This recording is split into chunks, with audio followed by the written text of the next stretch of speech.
Buenos días, amigos televidentes. Aquí nuevamente en la mañana por Teleimpacto. Nelson Encarnación, un servidor Manuel Jiménez. Gregory Caimare está libre en el día de hoy.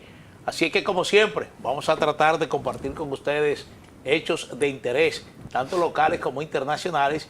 Y obviamente yo sé que ustedes están esperando que la visita de Marco Rubio sea nuestra agenda principal, o si no principal, por lo menos la agenda más importante del día. Buenos días, Nelson. Buenos días, Manuel. Buenos días, amables televidentes. Gracias por estar con nosotros, como ya dijo Manuel, y yo también lo repito, porque es de verdad que nos sentimos muy complacidos cada vez que en la calle alguien nos dice, lo estoy viendo. Muchísimas gracias. Sí. Esa es la idea. Bueno, Gregory, como dicen, ¿sabes cuando hay alguien fuera de un espacio de televisión, dice, Gregory Castellanos Gregory Caimare está hoy en una asignación especial. Y Gregory acostado en su casa. sí, probablemente ni siquiera nos esté viendo, No, pero aprovechando el sueño matutino. Está en una asignación temprano en la especial. mañana. Mira, Nelson, hoy es viernes, concluye la semana laboral, al menos para nosotros. Hay otros que continúan también el fin de semana, el trabajo dignificador, pero cada viernes tratamos de indicarles las condiciones del tiempo para que ustedes se planifiquen, ver si el día es bueno para playa o es bueno para quedarse en su casa tranquilo. Pero dice el instituto... Propicio para actividades al aire libre, Sí. dice Meteorología. Dice el Instituto Dominicano de Meteorología en este informe que fue expedido a las 6 de la mañana, dice que las condiciones atmosféricas del territorio dominicano seguirán dominadas por el viento moderado del este-noreste que desplaza nubes en ocasiones y genera un ambiente fresco. Se prevé que desde las primeras horas y durante el transcurso de la mañana se estarán desarrollando campos nubosos acompañados de lluvias débiles a moderadas, en algunos momentos con ráfagas de vientos, especialmente en poblados de la Altagracia, La Romana, El Ceibo, Atomayor, Samaná, María Trinidad Sánchez, Monte Plata, Puerto Plata y Espaillá. En la tarde, hasta las primeras horas de la noche, las precipitaciones seguirán presentándose en las provincias indicadas y se extenderán hacia San Cristóbal, Peravia, el Gran Santo Domingo, incluyendo el Distrito Nacional, Sánchez Ramírez, Monseñor Noel y La Vega, entre otras cercanas. Se presentarán cambios el sábado en ese panorama meteorológico, pero fundamentalmente le he dado las condiciones del tiempo para este viernes. Ayer llovió en ocasiones de manera torrencial sobre el Distrito Nacional y otros lugares de la provincia de Santo Domingo. Es decir, que al parecer hoy se mantiene el mismo patrón de lluvia, de acuerdo a este reporte de Indomet. Así es, bueno. La lluvia siempre es necesaria. A veces nos quejamos cuando llueve, pero también nos quejamos cuando no llueve. Y todo es un equilibrio, ¿verdad? Y a veces las consecuencias cuando no llueve son peores. Son peores, exactamente. Bueno, Manuel, como tú dijiste al principio, obviamente el tema principal de esta mañana es la visita y el canciller Marco Rubio y sus posibles resultados en el tiempo inmediato, el tiempo cercano, digamos, en los próximos meses. O sea que respecto o sea, con relación a otras visitas, a otros de los países que visitó el secretario de Estado Marco Rubio, nosotros siempre dijimos que aquí podía ser un tanto diferente porque hay un ambiente totalmente distinto a otros lugares. ¿A qué nos referíamos siempre? Bueno, que Estados Unidos tiene aquí un aliado tranquilo, sí, un aliado estable. El propio Marco Rubio marcó esa pauta desde que, bueno, mucho antes de ser designado, porque durante su presentación ante el Senado de los Estados Unidos ya se refería en términos muy elogiosos y de reconocimiento a la República Dominicana. Exacto. Entonces lo que hizo ayer fue reafirmar en persona lo que él había, y que también lo refirió. Yo como senador siempre tuve una un concepto muy claro de la situación en la República Dominicana, y yo lo que estoy reafirmando lo que he pensado como legislador. Y tú insististe mucho, y nosotros siempre, Gregory y yo siempre lo pusimos ahí como medio en duda. Tú insististe en cada ocasión en la posibilidad de que Estados Unidos hiciese una suerte de dispensa. Bueno, que es una dispensa, porque él lo dijo en inglés también, en Weber. Sí. Es así como una condescendencia. Respecto al recorte de los fondos de la USAID y otras ayudas. Y lo dijo. Sí. Lo dijo, que es una buena oportunidad, dijo él, una buena oportunidad para que se tomen algunas excepciones frente a la República Dominicana y Haití. Y a nosotros eso de verdad que nos cae muy bien, porque hay que insistir en que agravar la situación material y la situación de seguridad en Haití significa poner en peligro la estabilidad, relativamente la estabilidad que tenemos en la República Dominicana. Sí. Entonces él entendió esa parte y acogió, reitero, en principio, lo que el presidente había anunciado que le iba a pedir al visitante distinguido, que tuviese una suerte de excepción con la República Dominicana. Sí, yo creo que lo que tú señalas se inscribe en lo que yo exactamente creo. Yo destaco que se trató de una visita que marca una diferencia con lo que ha sido la presencia histórica de altos funcionarios del gobierno de los Estados Unidos en la República Dominicana. Anteriormente casi era una norma que cuando un alto funcionario estadounidense visitase el país, viniese con una agenda predeterminada, pero buscando algún tipo de interés en alguna situación que se estaría registrando en ese momento, tanto al interno del país como fuera y como al externo. Pero regularmente en esas ocasiones se obedecían a situaciones internas. Cuando se anunciaba la visita de un funcionario norteamericano a República Dominicana, uno siempre estaba a la expectativa, y esas expectativas no eran mayormente positivas. Siempre engendraban algún tipo de preocupación por lo que venía, con qué venía ese funcionario debajo del brazo. En esta ocasión ha sido totalmente diferente. Hemos recibido a un secretario de Estado de los Estados Unidos que vino a tratarnos con respeto, a manifestarnos su reconocimiento por el desempeño de República Dominicana, tanto en el mantenimiento de un clima democrático que nos distingue en la región y en el mundo, tanto por nuestro desempeño en el plano económico. Es un país que tiene ya alrededor de 50 años creciendo, pero fundamentalmente reconociendo que somos un aliado importante de los Estados Unidos, no solamente por nuestra posición geográfica, sino porque así lo hemos manifestado históricamente. Es decir, esa relación que hemos mantenido de forma estable y que ha impactado favorablemente en términos de comercio y en términos también de apoyo geopolítico a las decisiones que toma Estados Unidos en organismos multilaterales. Pero refiriéndonos concretamente al caso de la visita, a mí me gustó bastante la aclaración que hizo Marco Rubio de que Estados Unidos no estaba en disposición, ni era tampoco parte de su agenda, solicitar a la República Dominicana el establecimiento de campos de refugiados haitianos, porque él sabía las consecuencias que sufre un país recibiendo una migración desbordada. Él dice que ningún país soporta una situación de esa naturaleza, y en esto se inscribe ya en lo que había expresado como senador.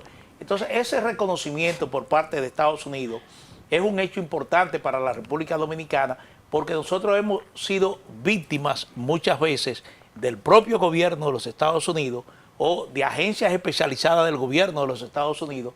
Hemos sido víctimas también de otras agencias en el mundo y de gobiernos en el mundo que entienden que nosotros no tenemos un comportamiento adecuado de respeto a los derechos humanos frente a los haitianos que llegan aquí buscando refugio económico, básicamente.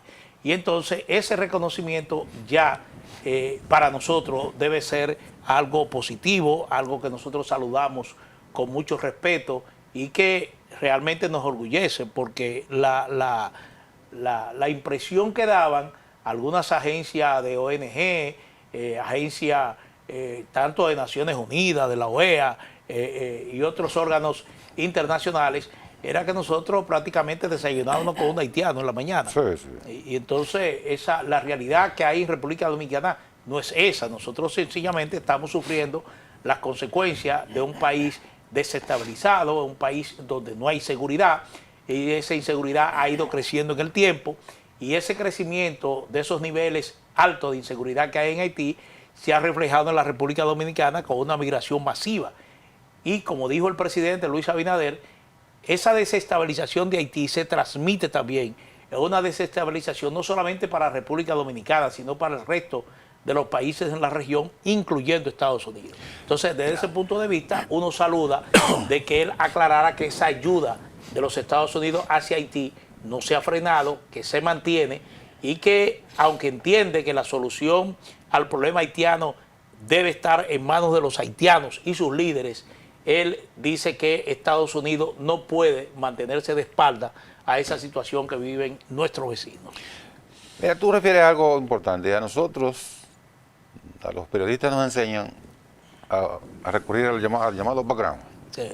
que no es más que el referente relacionado con el tema que estamos tratando.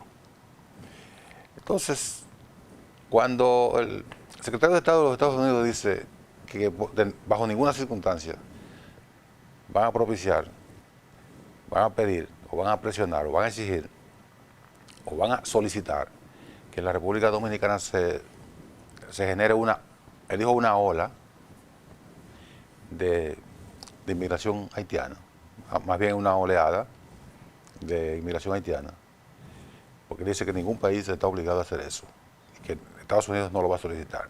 ¿Por qué es importante el background en referente? Porque no solo a nivel de secretario de Estado, sino a nivel presidencial. El presidente Bill Clinton llamó al presidente Balaguer en 5 oportunidades. 5 oportunidades cuando se produjo el primer golpe de Estado allá en Beltrán Aristide. Que Naciones Unidas y la OEA decretaron un bloqueo a Haití que consistía en la no llegada de alimentos, combustible. El doctor Balaguer se hizo de la vista gorda con el combustible, básicamente el gas licuado de petróleo y algunos alimentos. Porque conocía perfectamente las consecuencias que eso tendría. Exactamente, fue lo que le dijo el canciller, que en ese momento era Tavera Guzmán, y yo era el vocero de la Cancillería, y el presidente Balaguer instruyó en que nos hiciéramos de la vista gorda. Busquen a ver cómo ustedes explican lo que vaya a ocurrir. Entonces el canciller me dijo, ¿qué podemos hacer? Digo, nosotros no decir nada. Dejar eso así. Pues bueno, el presidente Clinton llamó en 5 oportunidades al presidente Balaguer. En algunos sugiriéndole, como es lo inicial, luego razonándole, y en la última, casi exigiéndole.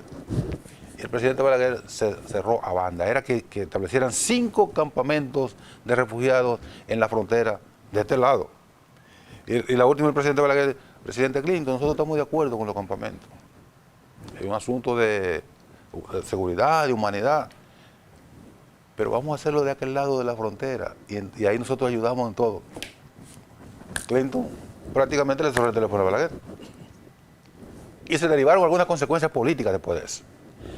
Entonces, siempre ha sido y después eso con otros presidentes se ha mantenido más o menos sin los niveles de presión que recibió en ese momento el presidente Balaguer.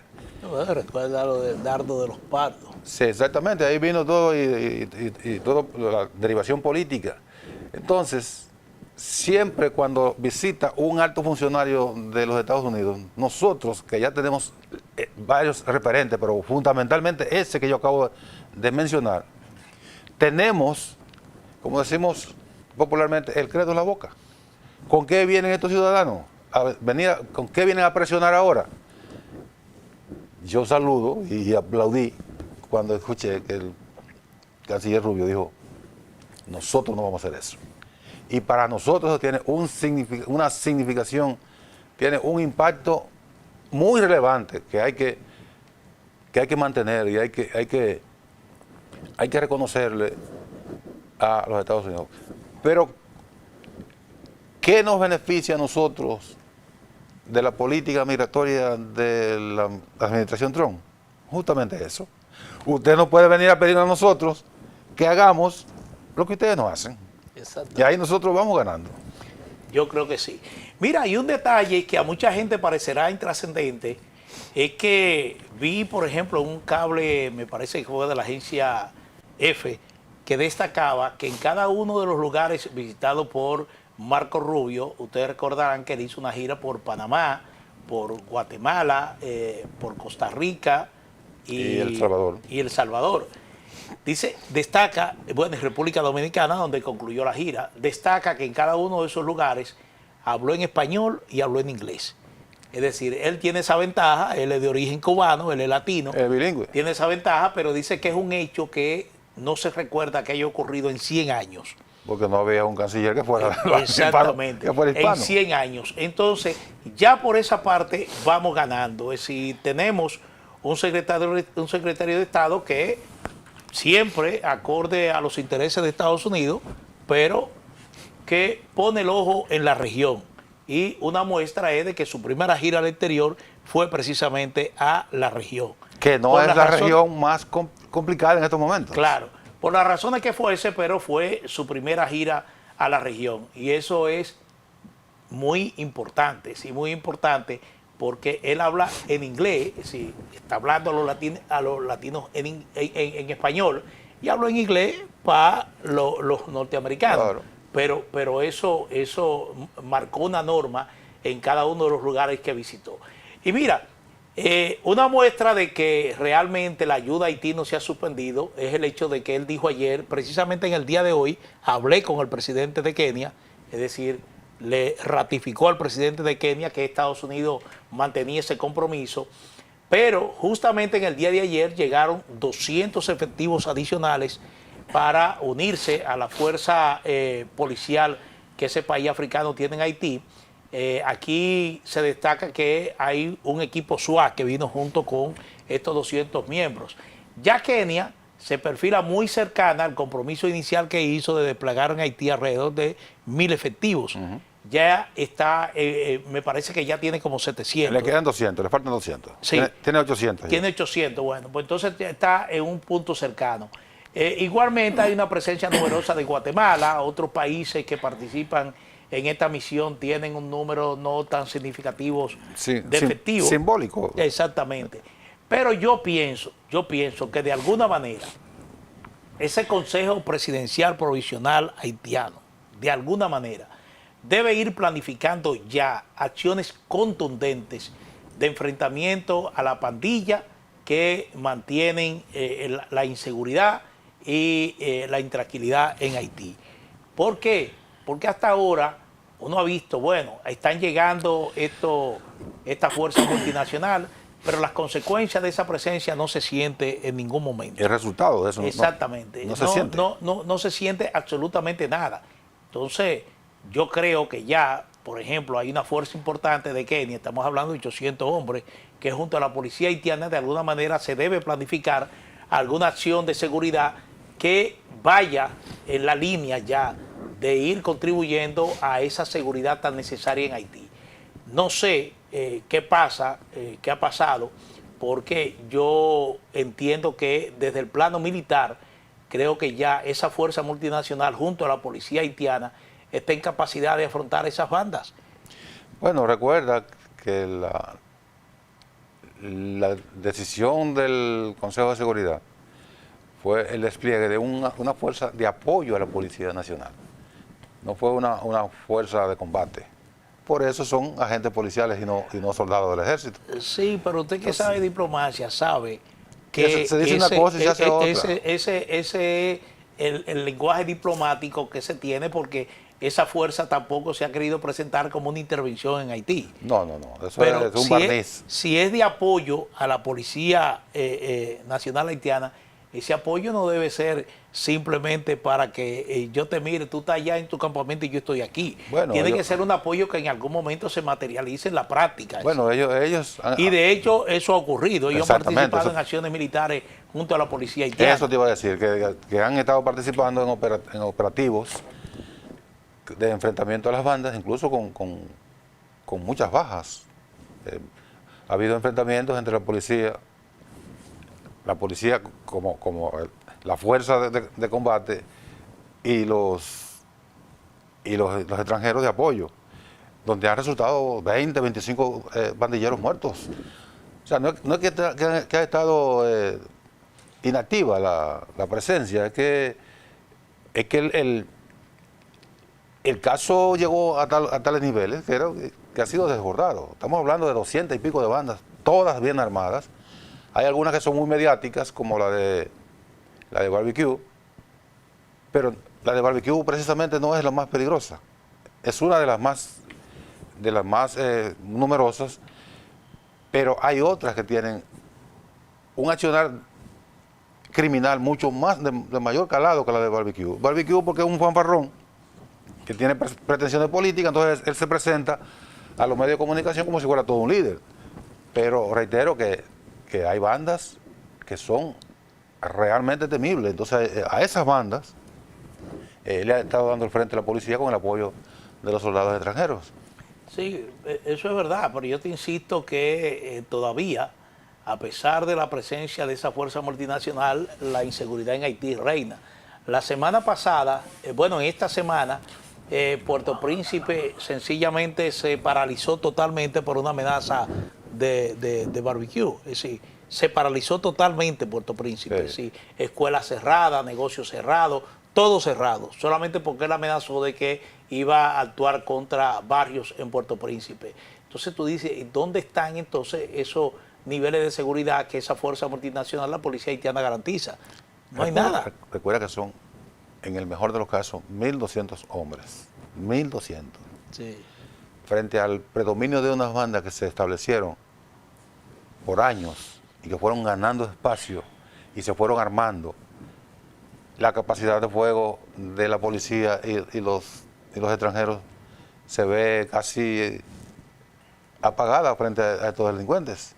Entonces, además lo importante de la banda tendrá que irse pensando en otro tipo de solución. En otro tipo de sí, en otro tipo de presencia. En otro tipo presencia de militar. presencia, sí, una presencia militar que con orden precisamente de acabar, porque lo que anunció el gobierno de Kenia y el jefe de esas tropas kenianas que están en Puerto Príncipe era que la presencia de ellos iba dirigida precisamente a terminar con esas bandas. Lo recuerdo perfectamente que lo plantearon en esos términos. Sí, pues es un discurso. Y eso, bueno, del discurso hay que pasar a los hechos cuando se trata de temas militares. Y ya tienen equipamiento. Porque en lo militar no entra como de manera muy fácil lo diplomático. Es decir, si hay una presencia militar, esa presencia militar debe ser para actuar, no para ser contemplativa, sobre todo cuando se está invirtiendo recursos en su financiación y su mantenimiento. En la guerra la diplomacia juega un papel,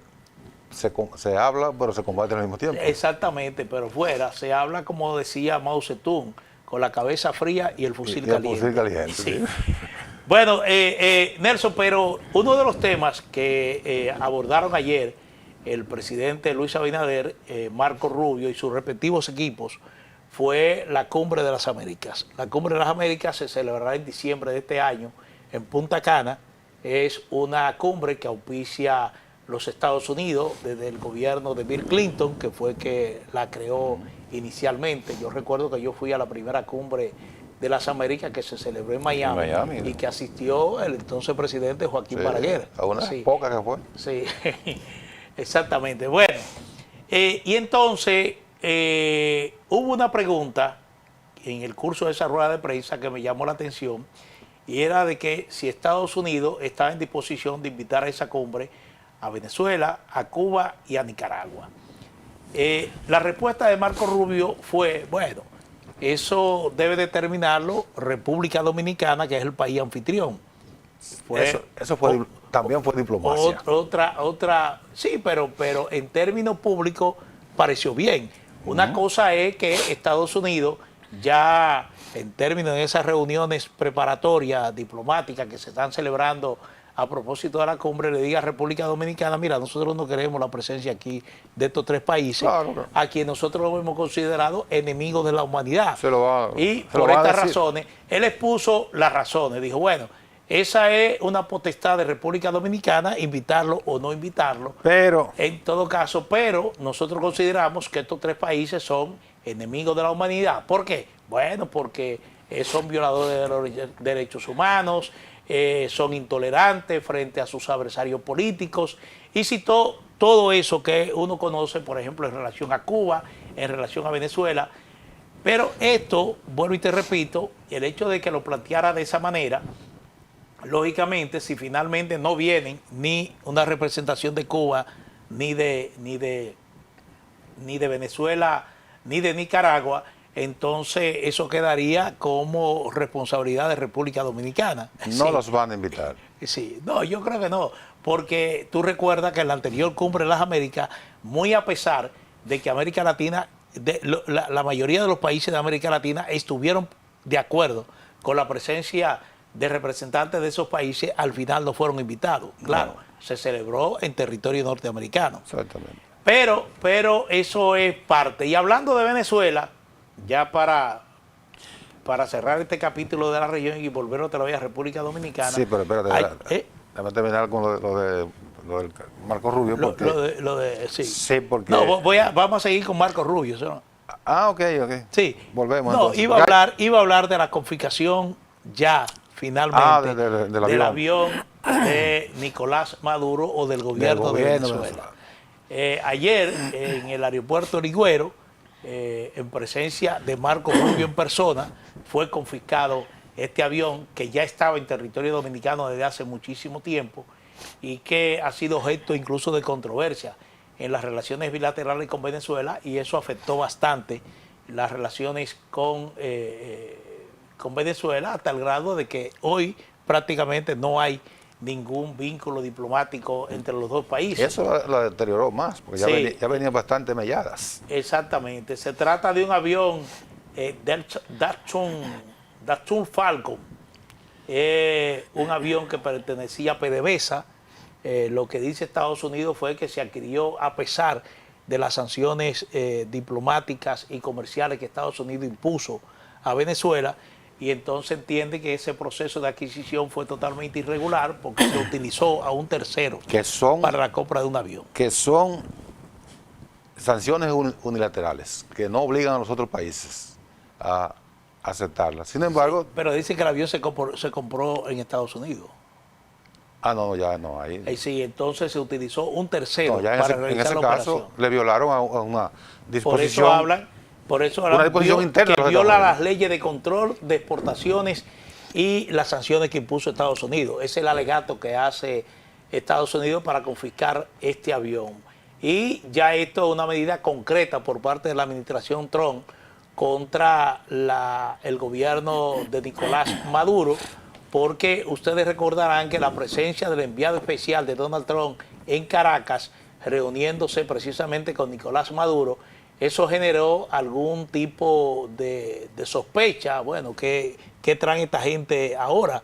Pero ahí hubo una negociación cuyos detalles no se han dado a la publicidad totalmente, porque Venezuela accedió a liberar 6 presos norteamericanos que se encontraban en cárceles caraqueñas, y entonces para liberar esos presos, alguna condescendencia tuvo que dar el gobierno de los Estados Unidos, porque yo dudo que Venezuela, simplemente para mostrar un espíritu de almuerzo gratis. De apertura, exactamente. Yo creo que ellos no sueltan nada gratis. Ningún país. Entonces no hay detalle de esa negociación, de esa conversación que se tuvo, solamente ese hecho concreto que se produjo esa libertad, y al parecer el compromiso de Venezuela de aceptar el envío de indocumentados venezolanos, que de seguro comenzarán a llegar porque ya Trump quitó la protección que que le había dado Biden a unos En principio se dijo 600.000, ahora se está hablando de 350.000 venezolanos. Tiraron un número ahí. Sí, que indudablemente que comenzarán a llegar a Venezuela en los próximos días en el marco de esta redada migratoria que tiene la administración Trump. Me llama la atención que justamente días después de ser enviado del presidente Trump a Venezuela, lograr la liberación de 6 prisioneros estadounidenses, se produzca la incautación del avión, porque debió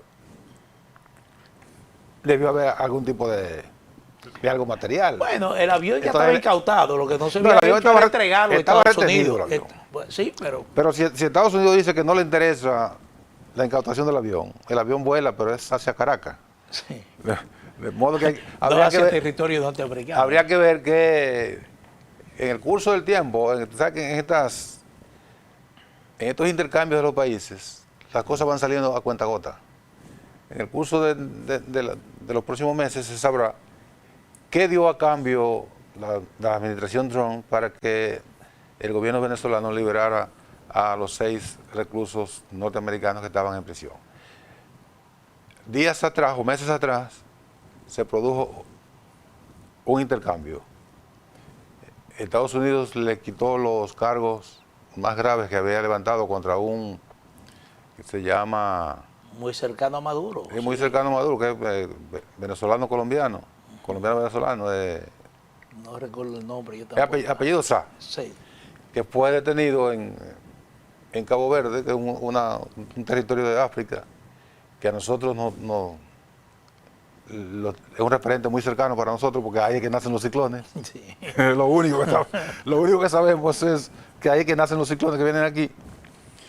Y ese diplomático venezolano era el que hacía la diligencia de compras de alimentos para Venezuela, recordando que Estados Unidos tiene ese bloqueo que tú dices, ese embargo, esas sanciones. Y lo acusaron de muchísimos cargos. Cabo Verde lo extraditó a Estados Unidos, lo estaban juzgando en Miami, en una corte de Florida, y de repente le quitan los cargos a Saab y le dejan, creo que 2 cargos menores, de tal manera que el juez autorizara la excarcelación y el viaje. Y luego sale a relucir qué fue lo que dio Estados Unidos a cambio. Saab. Sí. ¿Y qué fue lo que consiguió, lo que dio Venezuela a cambio? Estados Unidos le quitó los cargos a Saab y Venezuela aceptó sentarse con los opositores más bravos en el llamado Acuerdo de Barbados. Sí. Bueno, que dicho sea de paso, había mucha preocupación en Venezuela para que Saab no abriera la boca, es decir, no hablara. Bueno, porque Saab Sí. tiene muchas informaciones. Exactamente. Mira, yo creo que antes de irnos al cambio, finalmente, bueno, el tema Terminamos de Marco Duro. Terminamos con Marco Rubio. Ajá. No, Terminamos con Marco Rubio. no, yo creo que antes de irnos al cambio, estoy diciendo, hablar brevemente de las tierras raras. Eso te voy a decir. Terminamos con Marco Rubio. Y la tierra rara. Exactamente. Las tierras raras, eso ayer se habló de este tema, lo expuso Marco Rubio precisamente en respuesta a una pregunta que se le formuló en relación a esto. ¿Y quién le formuló la pregunta? Él, ¿Quién le hizo la pregunta? la pregunta la hizo el primero en hablar fue El primero que le hizo la pregunta fue Uchi Lora, Uchi Lora. un periodista de larga data, Sí, sí. que no fue a preguntar disparate. Exactamente. Bueno, los 2 periodistas que se pararon a preguntar, sí, son periodistas de larga data, veteranos realmente. Bueno, pero el hecho es que hay la estimación de que en la zona de Pedernales, según dijo el presidente Luis Abinader, tenemos 100 Cuantificada, más o menos cuantificada, 100 millones 100 de de toneladas de tierra rara. raras. ¿Qué es eso? Eso es importantísimo porque es un material de uso estratégico en la industria de alta tecnología que impacta igualmente la industria militar. Y Estados Unidos obviamente ha mostrado interés en esto, porque las investigaciones preliminares la están haciendo miembros del Ejército o la Marina de los Estados Unidos. Ingenieros de la Fuerza Armada de Estados Unidos. Sí, ingenieros un equipo de ingenieros de las Fuerzas Armadas de los Estados Unidos. Pero ¿por qué Estados Unidos tiene tanto interés en este tipo de material? Lógicamente, Marco Rubio reiteró varias veces que si eso se detecta que es explotable comercialmente, se trata de un recurso de República Dominicana, que ellos van a ayudar a su explotación, pero que eso es un recurso de República Dominicana y que República Dominicana como tal debe administrarlo. Obviamente, si ahí hay esa cantidad de 100 millones de toneladas en reserva de tierra rara, esos 100 millones de reservas de toneladas raras irán directamente al mercado de los Estados Unidos. ¿Por qué? El mayor productor de tierra rara, o donde mayor tierra rara hay, es en China. Es en China, y yo creo que le sigue Chile en la región. Y Bolivia. Tiene Perú, tiene Bolivia, y me parece que Australia también tiene yacimientos importantes de tierras raras. Pero, vuelvo y repito, se trata de un recurso natural que se usa, es demandado mucho por la industria de alta tecnología, que impacta igualmente la industria militar. Es así, la industria aeroespacial, los teléfonos, los llamados semiconductores, todo eso que es la tecnología de... Hasta componentes de los molinos para producir energía solar, claro, energía eólica.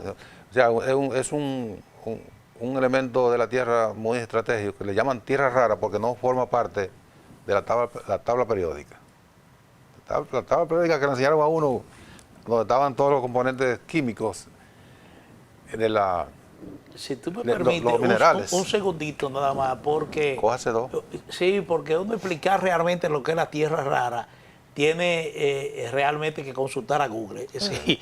Dice aquí que las tierras raras son un grupo de 17 elementos químicos que incluyen lantanidos o lantánidos como lantano, el cerio y el neodimio, y dos elementos adicionales, el escandio y el itrio.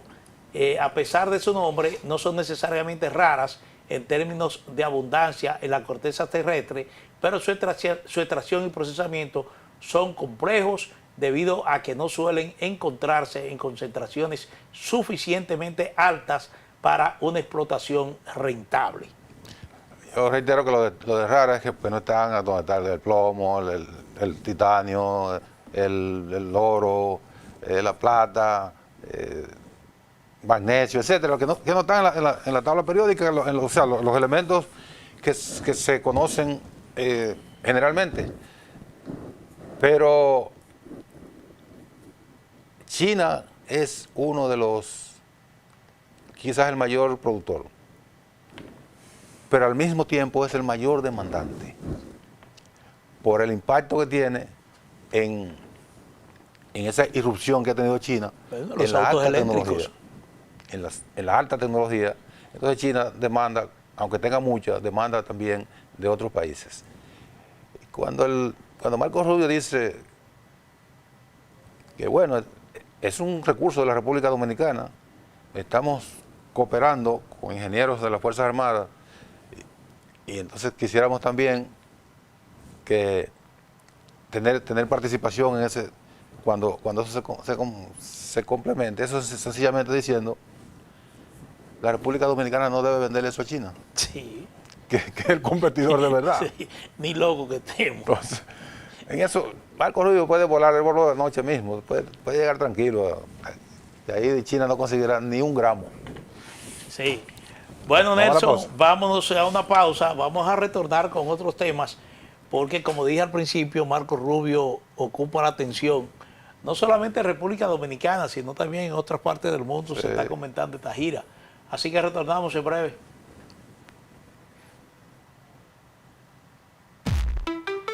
En breve volvemos.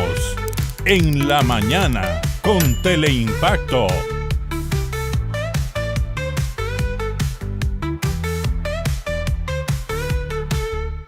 Un espacio de entrevistas, análisis y comentarios de los temas de la actualidad nacional e internacional. Coge exactamente como punto de referencia. Sondeo con Luis Encarnación Pimentel y Danilo Cliné. De lunes a viernes, de 1:30 a 2:30 de la tarde, por Teleimpacto 52. Saludos, amigos y amigas. Guerrero de la patria. Descartaron a Duarte, a Sánchez, a Bella, a Luperón. Agudo analista, Marino Vinicio Castillo. La respuesta, domingos de 12 a 1 de la tarde.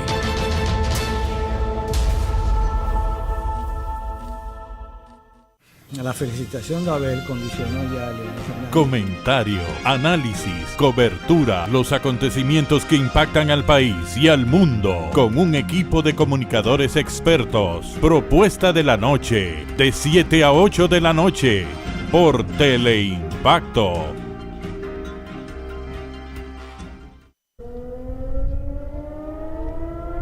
Las sirenas antiaéreas son parte de la vida cotidiana de DW en español. Si bien recibieron Plasmando hechos, fomentamos el entendimiento entre las culturas y los pueblos, con horario de 11:30 de la mañana a 12 del mediodía y de 9 a 9:30 de la noche. DW en español, por Teleimpacto 52.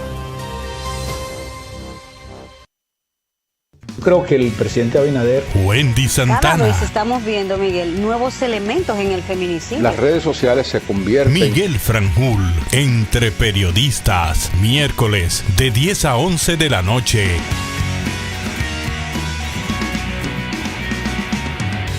La cantidad de votos que Lo saca actual Trump de ahora. una forma diferente. Gregory Caimares, de 8 a 9 de la noche. La hora con Gregory, de lunes a viernes, por Teleimpacto.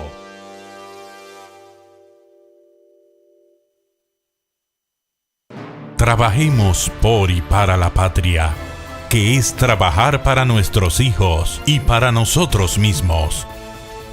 El 27 de febrero de 1844, se proclamó la separación de Haití de la parte oriental de la isla, que pasó a llamarse República Dominicana, iniciando a partir de ese momento la guerra por nuestra independencia, liberándonos así de la ocupación haitiana. Vivir sin patria es lo mismo que vivir sin honor. Febrero, mes de la patria.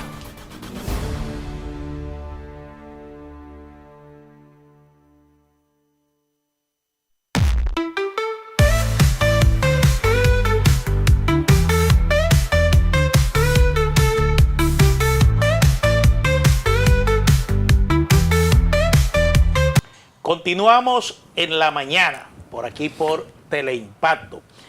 Bueno, Nelson, en el día de ayer uno se sorprendió al conocer la información de que la frontera con Haití, la presencia militar estaba siendo reforzada.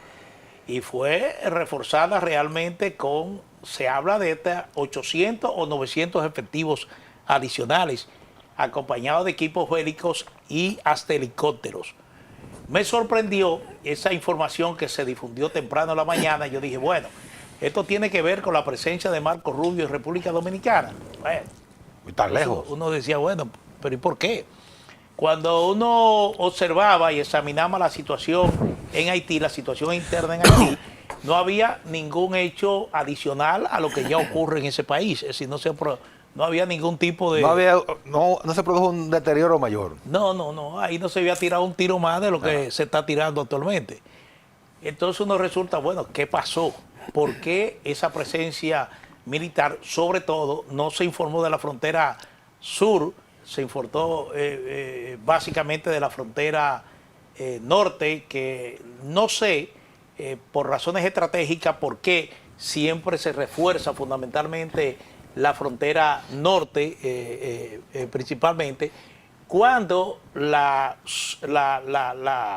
población más cercana a Puerto Príncipe, que es el centro de esa inseguridad que hay en Haití, es Jimaní, es decir, en la frontera el suroeste, la Una de la frontera sí, sur. exactamente, la frontera sur. Pero en esa frontera sur casi nunca se ve esa presencia militar tan numerosa, tan frecuente. Sí. Siempre se concentra en esa parte norte. Es un detalle que no conozco, no sé. Le vamos a preguntar al general Soto Jiménez.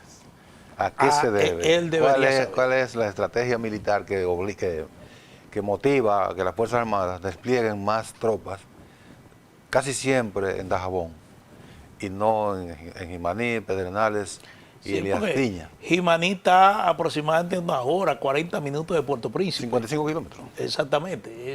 Yo no sé. Entonces, Puerto Príncipe realmente es el centro de esa inestabilidad que está viviendo Haití. Es en Puerto Príncipe que esa banda tiene el control del 80% del territorio. Y entonces uno dice, bueno, pero ¿por qué reforzar aquí en Dajabón y no en Jimaní? Que estamos más próximos al conflicto. A mí me llama la atención un detalle que es más relevante que la ubicación de las tropas. Y es el siguiente. Si durante más de un año nos han dicho que la frontera está, la Fuerza Armada, el ministro de la Fuerza Armada, el jefe del Ejército, que la frontera está, y el jefe del CEPRON, que la frontera está resguardada. Incluso el presidente de la República en un momento anunció y autorizó el despliegue de hasta 8.000 soldados, que nosotros hemos hablado aquí. Bueno, en un momento se dijo 12.000. 12.000. Que nosotros siempre recalcamos lo difícil que es mantener un establecimiento militar de esa magnitud en la frontera, lo costoso que es. Entonces, si ese despliegue estaba acantonado, que es un término militar, acantonado en la frontera, de repente hacen falta 800. Eso me llamó la atención, más que el envío de las tropas, es que parece, en la práctica, ese establecimiento militar ha estado retornando a sus cuarteles de manera silenciosa. Eso obedece a una estrategia militar que no se está divulgando, una nota de prensa. Mira, retiramos las tropas. Y que la cantidad de recursos que conlleva que eso mantener esa fuerza ahí. Eso es muy costoso. Entonces, eso evidencia, y reitero, que han estado retornando a los cuarteles de manera silenciosa, en la medida en que las Fuerzas Armadas han entendido que si bien la situación en Haití no ha cambiado para bien, sino para mal, de todas maneras entienden que con lo que estaba establecido allí era suficiente. Pues con lo que ocurrió ayer parece que no era suficiente. Y algo supieron las Fuerzas Armadas que las motivaron a desplegar ese nuevo contingente. Bueno, puede ser que algunos de los agentes de inteligencia que nosotros tenemos desplegados en Haití Sí. informara de algún tenemos movimiento acantonados. raro, sí, informara de algún movimiento raro y entonces eso motivara esa movilización de tropas. Pero nada, eso normalmente no se explica por qué sucede. No, eso es militar. Porque es una información de inteligencia que la manejan los altos mandos militares, pero ese hecho se produjo en el día de ayer y uno, como dije al principio, quedó sorprendido. Pero mira, Nelson, no terminamos con Marco Rubio, para tu tranquilidad, porque yo sé que Marco Rubio todavía representa una agenda importante, pero solamente destacar este hecho que sí tiene un impacto en muchas familias en República Dominicana. Se informó en esta semana de un niño en un caipi de Santiago de los Caballeros, a quien otros niños que están ahí en ese centro de atención a niños. Espérate, escúchame, un incidente. Un incidental ahí para decirte por qué tú dices que a mí que me genera, no es a mí. Listín Diario tiene de Marco Rubio una información, 2 informaciones, 3 informaciones. No, yo estoy de acuerdo contigo de que el tema es interesante. 4, 5 informaciones, 6 informaciones. 6 informaciones en su portal de entrada, en su portal Sí. de internet. Me imagino que en el... No, y los otros medios también Sí, le me dan imagino, bastante importancia. me imagino a la que en visita. los impresos deben estar llenos de esa Sí, información. no, el tema es Marco Rubio. Lo que te decía era que solamente tratar brevemente este tema, porque yo entiendo que representa preocupación para muchas familias. Los CAIPI son unos centros que albergan, por ejemplo, a niños que las madres que van al trabajo lo dejan al cuidado de esos centros que construye el gobierno. Y entonces se conoce la denuncia de que uno de esos menores, uno de esos niños, recibió 16 mordidas de otros compañeritos en el mismo CAIPI. Y entonces, precisamente, el Listín Diario trae información. Qué bravo el otro. Sí, 16 mordidas. Trae información, hace un recuento histórico de incidentes similares que se han presentado en CAIPI. Entre ellos una muerte. Entre ellos uno muerto en San Francisco de Macorís y que se ahogó en una cubeta. Y entonces, simple y llanamente, llamar la atención sobre la dirección de estos centros de atención a niños, porque no es posible que incidentes como este se estén generando en presencia del personal que sencillamente se entiende especializado en el tratamiento de estos niños en esos centros de cuidado, y entonces habrá que tener mayor cuidado con este tipo de atención. Mira, no es banal la información, es muy importante. Hay que referir que el CAIPI es un organismo que creó el presidente Danilo Medina, también junto con el CAIT. El CAIT es el que provee atención a niños especiales, a menores especiales. Y los CAIPI son como lo que tú acabas de referir. Pero no es banal. Y a propósito de Marco Rubio, Estados Unidos, que también existe en otros países, pero yo refiero a Estados Unidos por la cercanía y por los conocimientos. En Estados Unidos abundan los llamados daycare, que son CAIPI privados. Pero mira, para que una señora, que eso lo manejan mujeres generalmente, y organizaciones de mujeres, para que a alguien le aprueben un daycare, mira, lo someten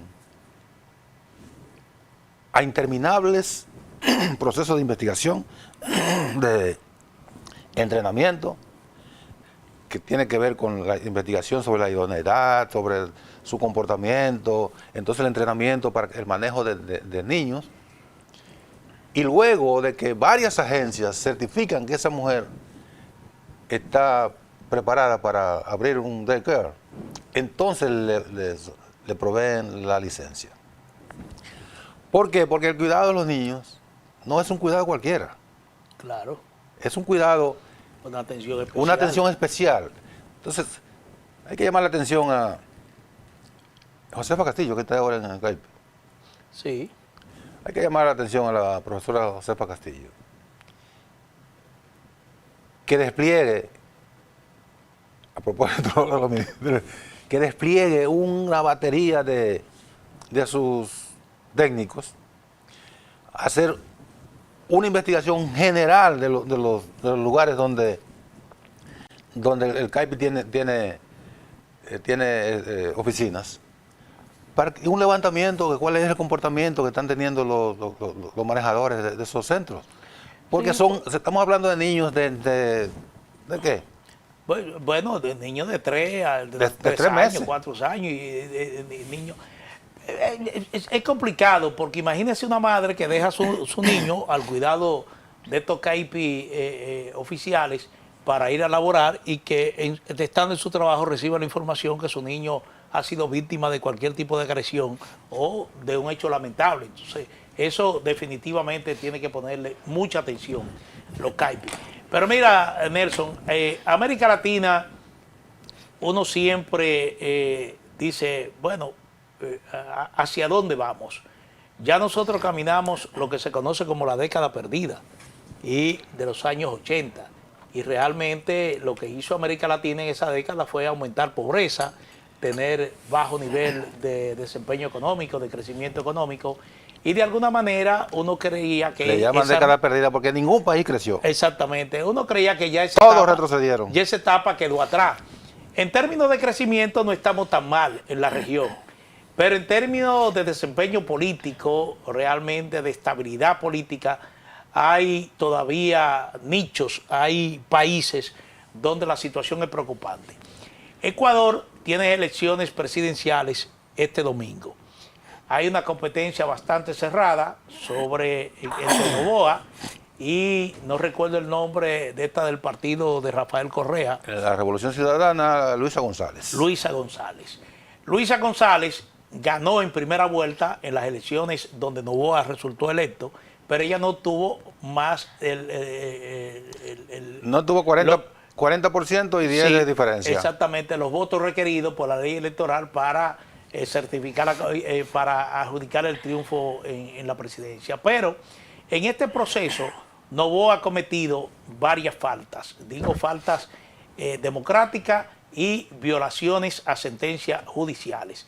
Él, por un conflicto con la vicepresidenta de la República, electa en su boleta, de apellido Abad, por un conflicto, él sencillamente ha tratado de apartarla, de que ella renuncie a su condición de vicepresidenta, y en ese marco, incluso por decreto, designó a una sucesora, porque él debía acogerse a una licencia para hacer campaña, a pesar de que un tribunal... la Corte Constitucional. Sí, la Corte Constitucional anuló ese decreto presidencial. Él se mantuvo sencillamente ignorando esa decisión de la Corte Constitucional de Ecuador, hizo campaña, colocó a una persona ahí para que le aguantara la presidencia de la República mientras hacía eso. A una secretaria. Sí. Ni siquiera una ministra, secretaria. Exactamente, pero nunca se acogió realmente a la licencia porque dicen que al parecer un solo día fue que no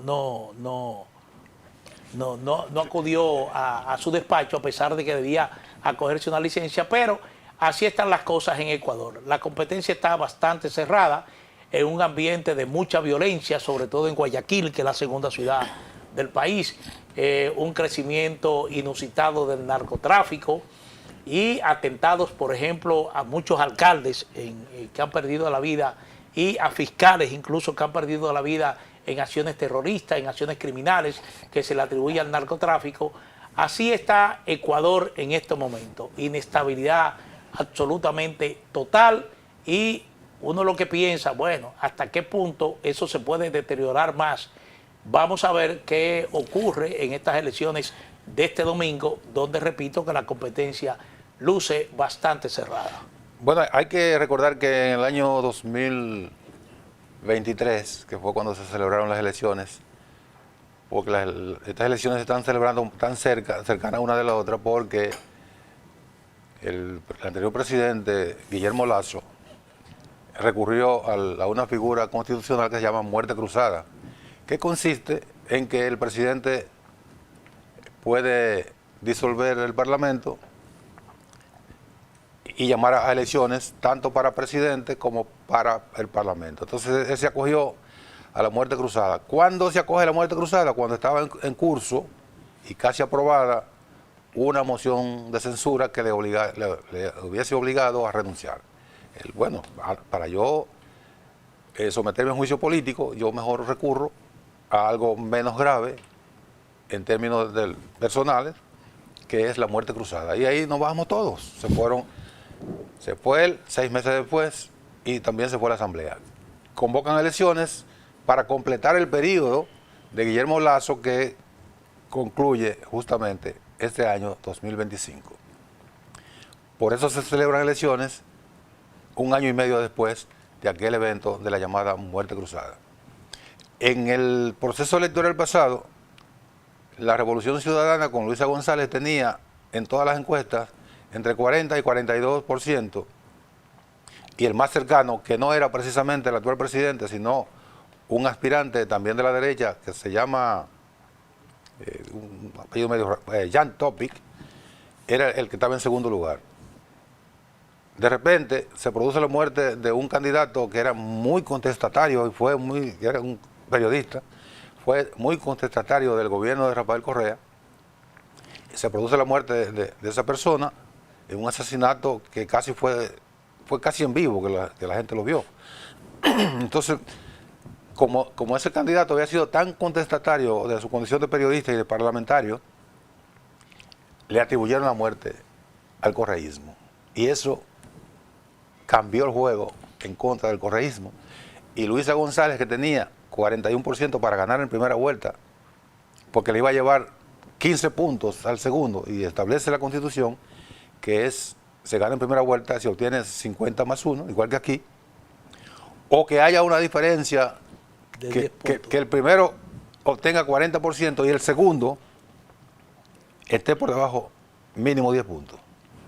Ahí se termina el juego. Cuando se produce la muerte de la persona y le atribuyen al correísmo, Villavicencio, ¿no? Fernando Villavicencio, cae Luisa González a 31%. Y a lo sumo pudo recuperarse, cuando se fue esclareciendo el tema, pudo recuperarse hasta llegar a 34%.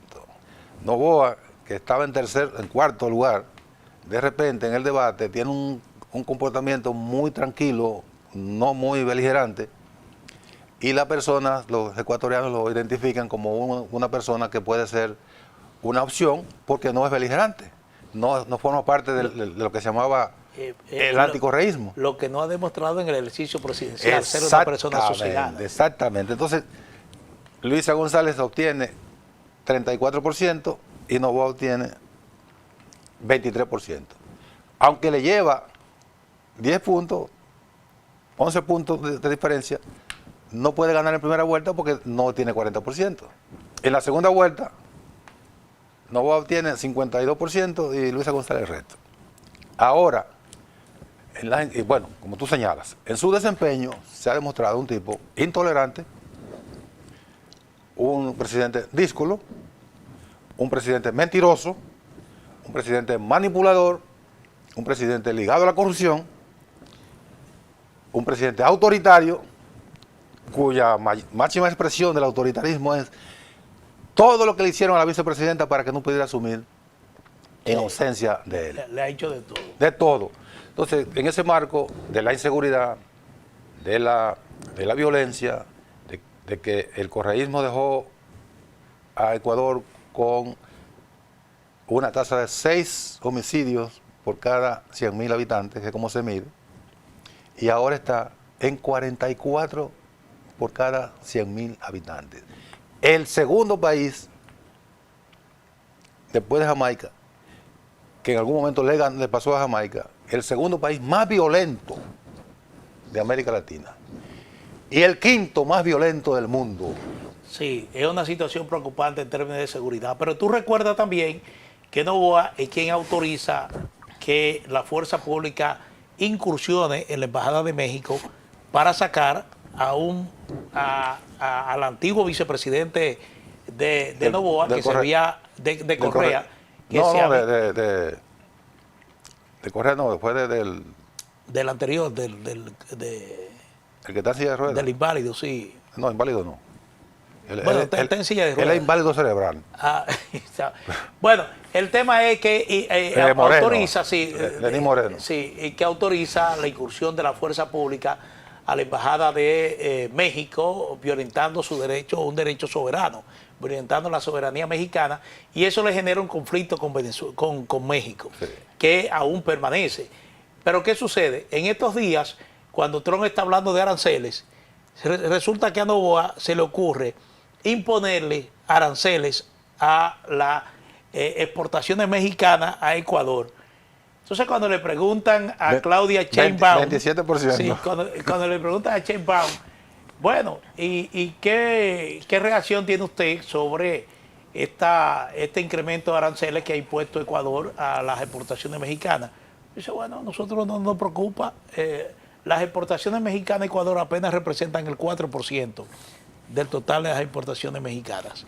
Es decir, que me parece absolutamente ridículo que tú tome esa decisión, pero parece que la toma tratando de obtener ventaja, ganar ventaja en el marco de esta competencia electoral. Sí, pero para que tú te fijes, para que tú entiendas, los amables televidentes entiendan de qué personaje estamos hablando. Las exportaciones de México a Ecuador son equipamientos médicos y medicamentos. Sí. Entonces, los propios empresarios que compran medicamentos y equipamientos médicos a México amanecen al día siguiente de que a Novoa se le ocurre esto, amanecen con la mano en la cabeza, diciendo, pero este hombre debe estar loco. Porque imponerle aranceles a los medicamentos que van a los hospitales, nosotros no podemos responderle a la demanda de medicamentos en los hospitales. Pero ¿y cómo es posible? Bueno, pues sí es posible, porque este ciudadano es un tipo no, porque es el presidente de la República. Hay elecciones el domingo. Hay que mantenerlo con la distancia. Hay elecciones el domingo. Yo pienso que algún grado de afectación debe tener esta inseguridad que vive Ecuador, sobre todo en Guayaquil, que es una de las zonas mayormente afectadas por esta violencia que se ha desatado en ese país suramericano. Entonces yo espero que algún grado de afectación debe tener, o de influencia debe tener en el votante sobre el resultado final de estas elecciones. La realidad es que el correísmo es el único partido formal que hay en Ecuador. Sin embargo,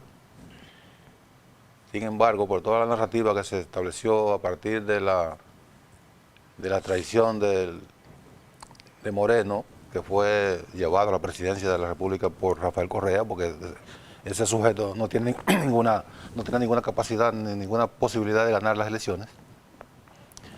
Fue Correa que lo llevó, lo empujó en términos literarios, en términos reales, porque él está afectado por una parálisis que lo mantiene en silla de ruedas,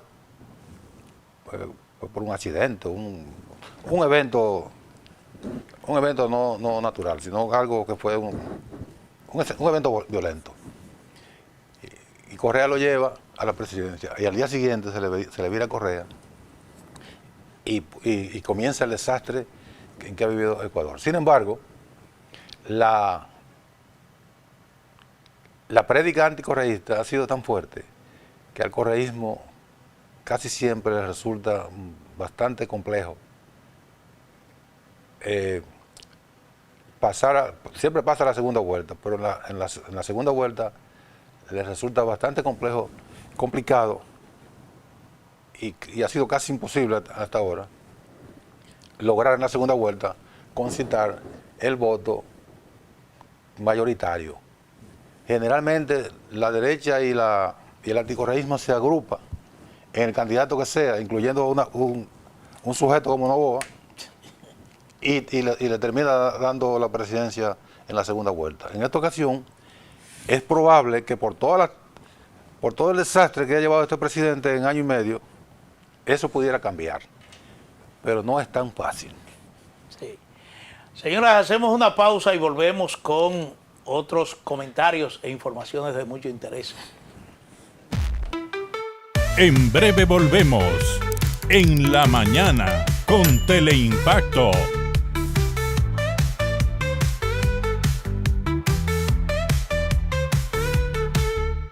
Un espacio de entrevistas, análisis y comentarios de los temas de la actualidad nacional e internacional. Coge exactamente como punto de referencia. Sondeo con Luis Encarnación Pimentel y Danilo Cliné. De lunes a viernes, de 1:30 a 2:30 de la tarde, por Teleimpacto 52. Saludos, amigos y amigas. Guerrero de la patria. Descartaron a Duarte, a Sánchez, a Bella, a Luperón. Agudo analista, Marino Vinicio Castillo. La respuesta, domingos de 12 a 1 de la tarde.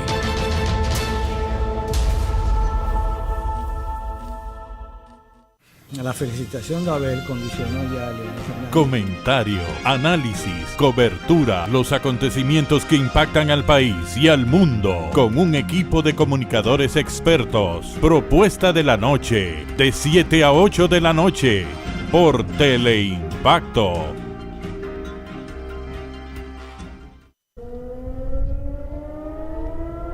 Las sirenas antiaéreas son parte de la vida cotidiana de DW en español. Si bien recibieron Plasmando hechos, fomentamos el entendimiento entre las culturas y los pueblos, con horario de 11:30 de la mañana a 12 del mediodía y de 9 a 9:30 de la noche. DW en español, por Teleimpacto 52.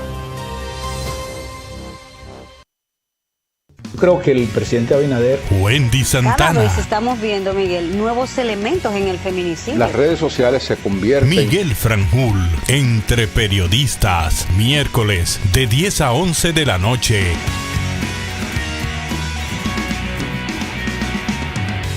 La cantidad de votos que Lo saca actual Trump ahora. de una forma diferente. Gregory Caimares, de 8 a 9 de la noche. La hora con Gregory, de lunes a viernes, por Teleimpacto.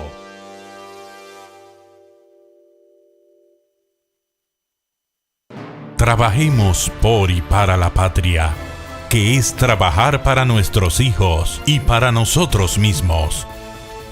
El 27 de febrero de 1844 se proclamó la separación de Haití de la parte oriental de la isla, que pasó a llamarse República Dominicana, iniciando a partir de ese momento la guerra por nuestra independencia, liberándonos así de la ocupación haitiana. Vivir sin patria es lo mismo que vivir sin honor. Febrero, mes de la patria.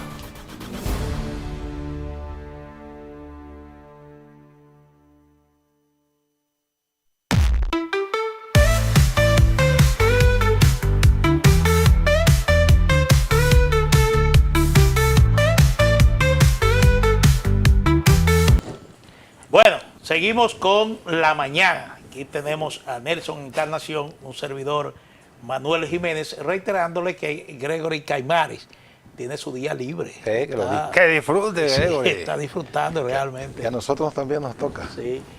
Mira, los fondos de pensiones son realmente una herramienta para uno asegurar de cierta manera su futuro. Y todo empleado formal, tanto del gobierno como del sector público, cotiza precisamente para que esos fondos de pensiones se mantengan y se coloquen en condiciones de satisfacer la demanda natural que tiene toda persona cuando decide retirarse ya por agotar ya su tiempo físico, su tiempo útil, productivo.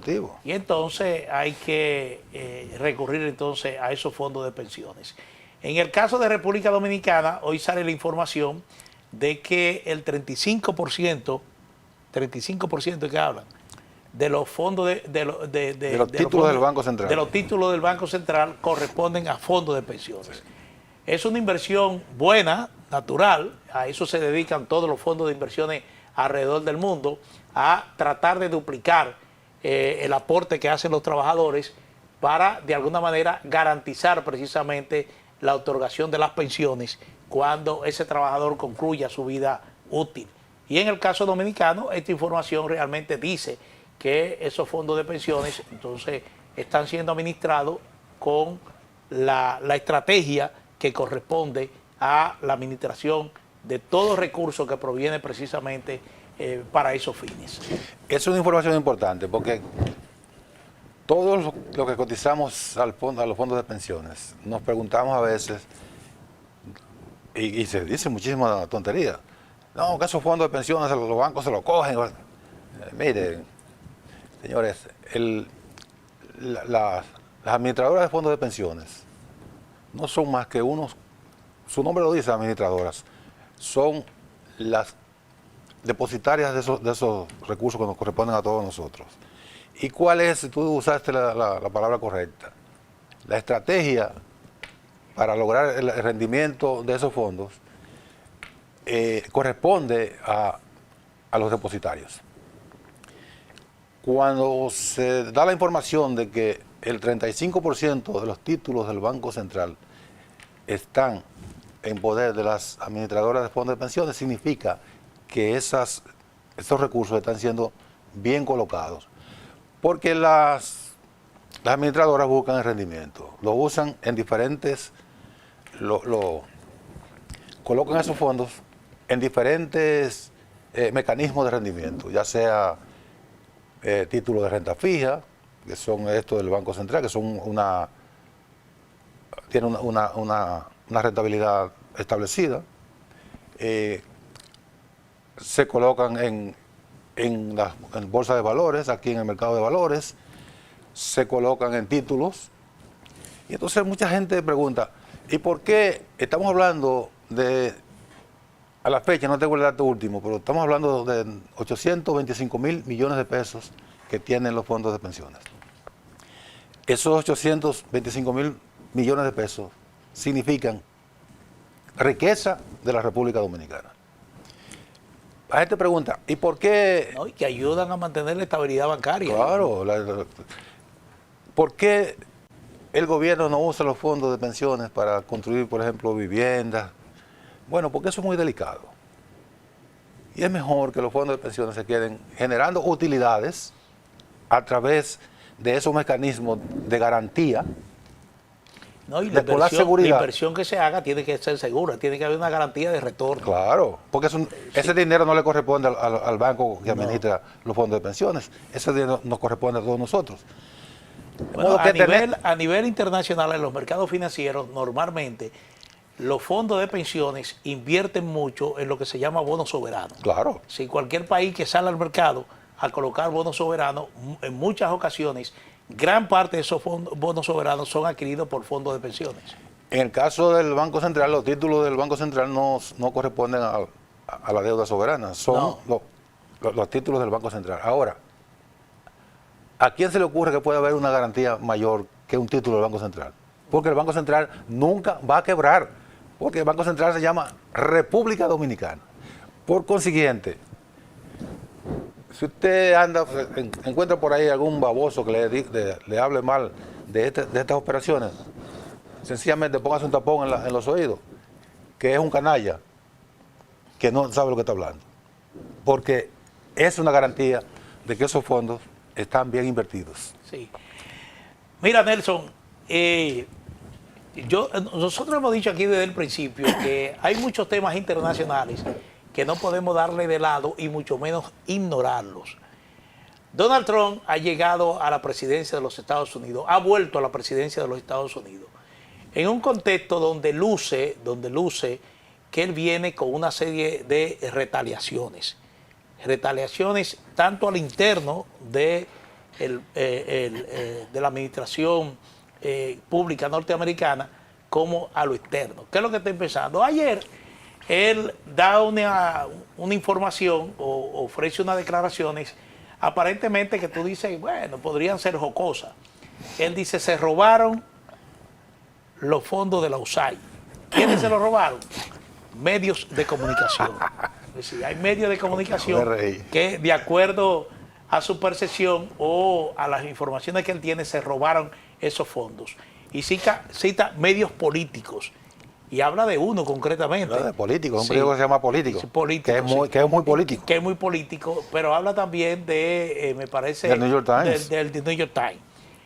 Pero ¿qué es lo que está diciendo? Lo que está diciendo es que estos periódicos utilizaron fondos de la USAID para dar informaciones favorables a los demócratas. Un chismoso. Y perjudiciales a los republicanos. Pero utiliza la palabra que los demócratas tendrán que pagar eso.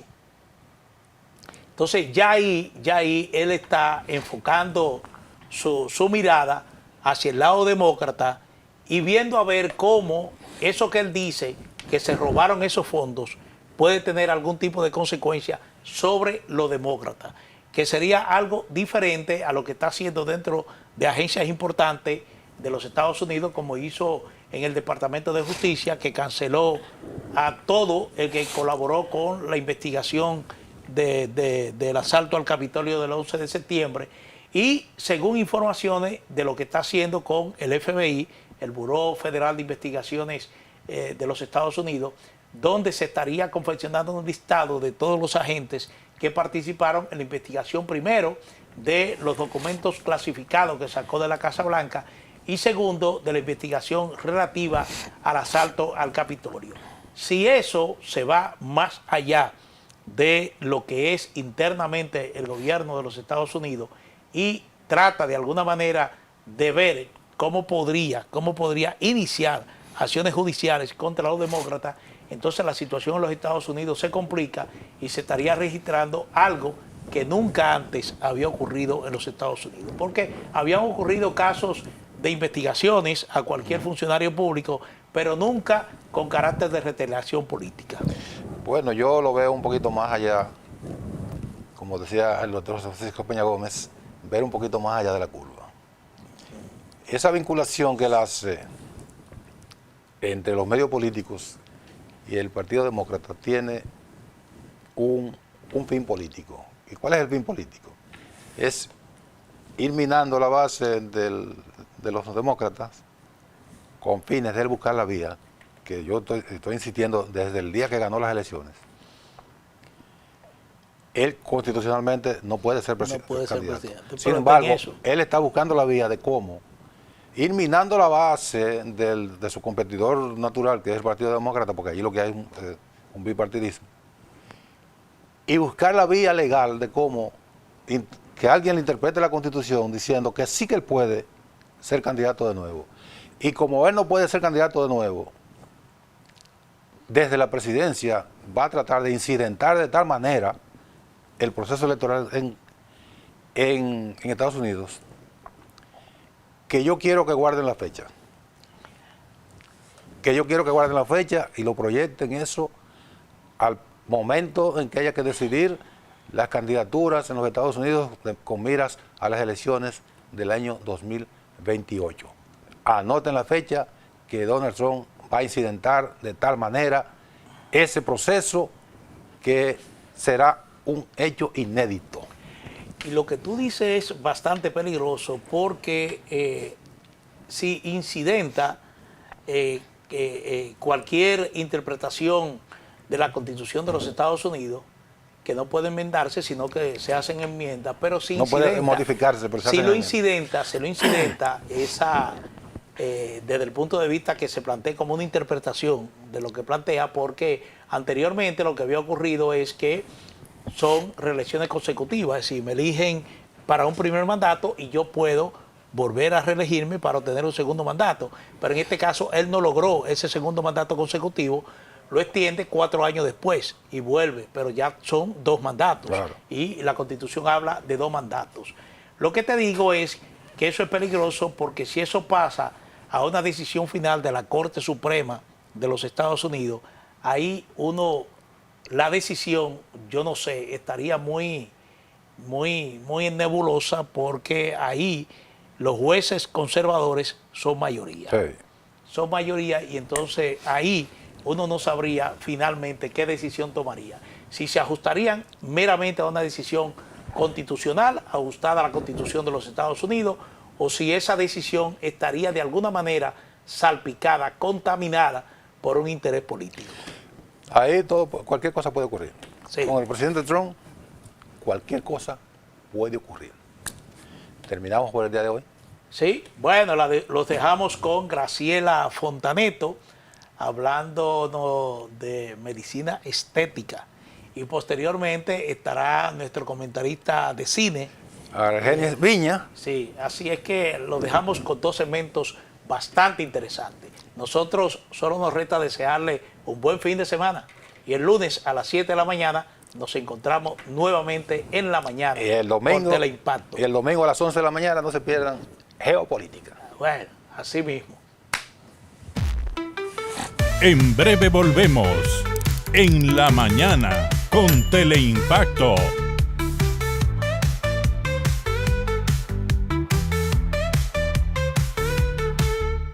Un espacio de entrevistas, análisis y comentarios de los temas de la actualidad nacional e internacional. Coge exactamente como punto de referencia.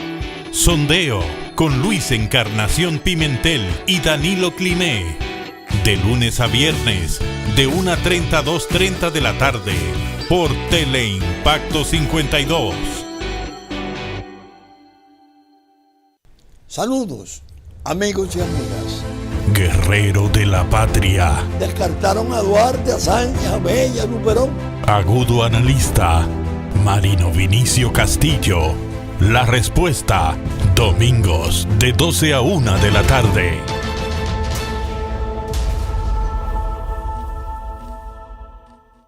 La felicitación de Abel condicionó ya a Leonel Fernández. Comentario, análisis, cobertura, los acontecimientos que impactan al país y al mundo con un equipo de comunicadores expertos. Propuesta de la noche, de 7 a 8 de la noche, por Teleimpacto.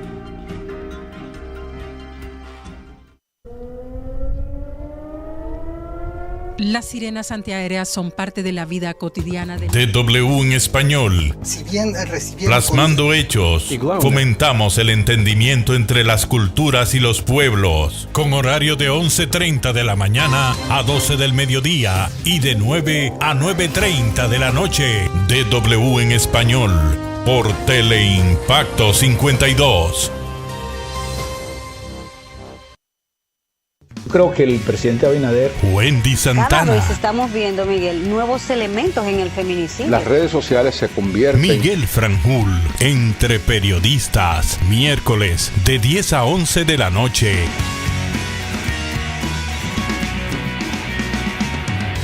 La cantidad de votos que Lo actual de una forma diferente. Gregory Caimares, de 8 a 9 de la noche. La hora con Gregory, de lunes a viernes, por Teleimpacto.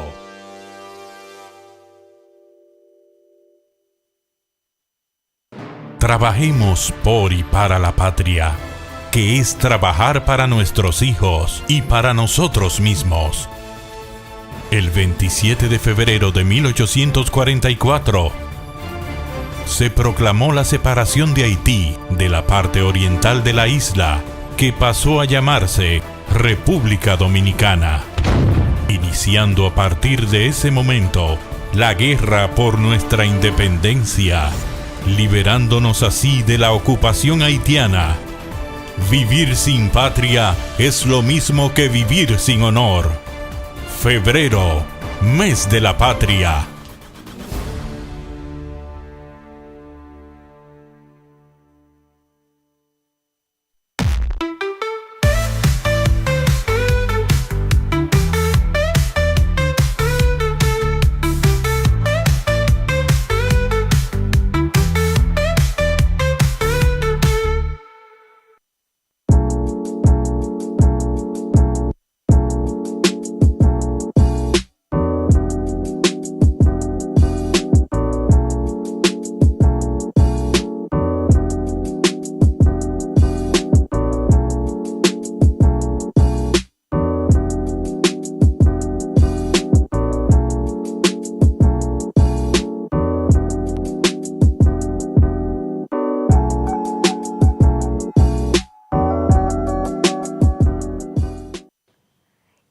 Buenos días de nuevo.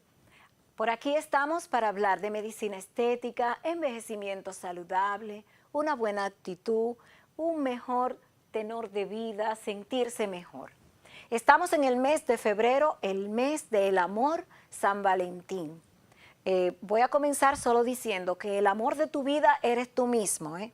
Así es que no pongas todo, si tienes alguien con quien compartir ese amor, fantástico, pero ten siempre presente que el gran amor de tu vida eres tú mismo, ¿ok? Dicho esto, vamos hoy a hablar de un tema muy de moda, como son el tratamiento estético, los fillers, los rellenos de los labios. Hay muchos mitos, hay miedos, se habla de precios, se habla de efectos no deseados, de resultados que son horrorosos, que es mejor no hacerse nada y todo lo demás. Vamos a comenzar diciendo que los labios tienen una importancia fundamental en el aspecto del tercio inferior de la cara. Es decir, no es que usted va y se hace un perfilado, una hidratación, un aumento de labios y es solo el labio. Créame, mire, le cambia la cara completamente. pues usted puede tener una piel muy linda, unos ojos preciosos, incluso no tener el tercio medio con desplazamiento del manto graso y todo eso, pero si sus labios no están hidratados y bonitos, la diferencia es increíblemente grande. Por tanto, ¿cuándo se recomienda y en qué casos se puede hacer un tratamiento de perfilado, hidratación, proyección, relleno de labios, como le dicen? ¿Ok? Miren, hay tienen muchos nombres: perfilado, hidratar, proyectar, aumentar. Todo esto es verdadero y todo esto es posible. No es la misma técnica para todos los pacientes. Recomendación, como siempre, diríjase a su médico estético de confianza, que lo evalúe y que le dé la mejor alternativa para su caso. No es cierto que tienes que estar viejo o que tienes que tener 60 años o 50 años para hacerte los labios. Hay gente que dice, no, pero que está muy jovencita. No, aún muy jovencita puedes siempre mejorar el aspecto de tus labios. Esto vale para mujeres y también para hombres. Hoy vamos a ver 3 casos. Vamos a comenzar con el caso número 1 de unos labios donde vamos a estar presentándoles. Esta es una paciente joven de algunos 40 y pocos años. Entonces, como ustedes pueden ver, en el labio superior se ve que hay una disminución del volumen, como si estuviese, miren la flechita negra, como si estuviese un poquito enrollado hacia adentro. Y obviamente se le ha desdibujado un poco ese arco de Cupido, que es como el corazoncito que está en el labio superior, que es tan lindo, sensual y además símbolo de juventud. En el labio inferior hay 2 flechitas azules donde se ven grietas, que es de un labio deshidratado, que definitivamente le falta un poquito de ácido hialurónico. En esta paciente se perfiló para que tuviese un mejor perfil el borde del labio, y en el labio inferior, como ustedes ven, se respetó completamente su anatomía. Ella tiene incluso un piquito central de ella natural que se mantuvo, porque si el paciente quiere modificar algo se hace, pero si no, y siempre y cuando le quede bien. Contrariamente, el resultado es la foto inferior, donde se ve un labio hidratado, mucho más definido y con un arco de Cupido precioso. Este es el caso número 1. Veamos el caso número 2. El caso número 2, estamos hablando de un varón de también 40 y tantos años. Aquí lo más evidente es que en el labio superior, el paciente, fíjese que la línea divisoria de los 2 labios es como si se hubiese, nada más le queda el centro del labio superior apenas. Este es un paciente que tiene una forma de labios muy particular, porque tiene una forma de corazón prácticamente muy marcada, y también en este caso lo que se hizo fue pues revertir, darle invertir esa forma del labio superior, que estaba muy hundido, sobre todo en los laterales, y con un vector en las comisuras de los labios muy acentuada, como si fuera un vector ligeramente negativo, un poquito. Este es en el caso de un hombre. Evidentemente hay una técnica diferente para hacer unos labios femeninos a hacer unos labios masculinos. Y de nuevo, respetando la anatomía, el género, los gustos, aunque sí, aquí debo decir en los gustos que hay un dicho por ahí que dice que el mulo se amarra donde dice el dueño. Lamentablemente yo no estoy de acuerdo, porque a veces el dueño tiene mal gusto de dónde amarrar el mulo. Quiero decir, usted como médico tiene el deber de amorosamente y profesionalmente orientar a su paciente de qué es lo que más le conviene. Vamos al caso número 3. En el caso número 3, me encanta este es un caso precioso. Cuando usted se pregunte si necesita un filercito de labios, les voy a dejar los parámetros. Lo primero, uno de los primeros síntomas de que necesitamos hacer algo por nuestros labios es que la distancia que hay entre la base de la nariz, del centro de la nariz, hasta donde comienza el arco de Cupido, donde comienza su labio superior, se pone más larga. De hecho, en las caricaturas, cuando quieren imitar a un anciano o a un viejo, ponen la boca, el labio, la parte superior del labio, lo ponen hacia abajo, porque es como si se volviera un toldo, como una cortinita hacia abajo. Se ve una evidente deshidratación y que falta definitivamente proyección y perfilado. En el perfilado es importante, no sé si ahí se puede apreciar bien, ese arco negro, esa flecha negra, es para evidenciar que la paciente de perfil es como si tuviese un perfil chato, sin una proyección frontal. Esto no significa nunca, nunca que vamos a hacer bocas de pato, ni de molleja, ni nada por el estilo. El resultado debe ser, según yo, según mi criterio, estamos en este mundo es libre, cada quien que tenga el criterio que quiera, pero los resultados deben ser siempre lo más natural posible. Entonces, el filtrum, que son esas dos rayitas que van desde la nariz hasta el labio, y el arco de Cupido, que es como esa M que está ahí, tiene una distancia en la juventud que está más cerca de la nariz y a medida envejecemos se va poniendo eso como más largo. Dicho esto, hay un argumento que quiero cerrar con esto de los labios. Muchos pacientes no se hacen los labios porque tienen miedo al resultado.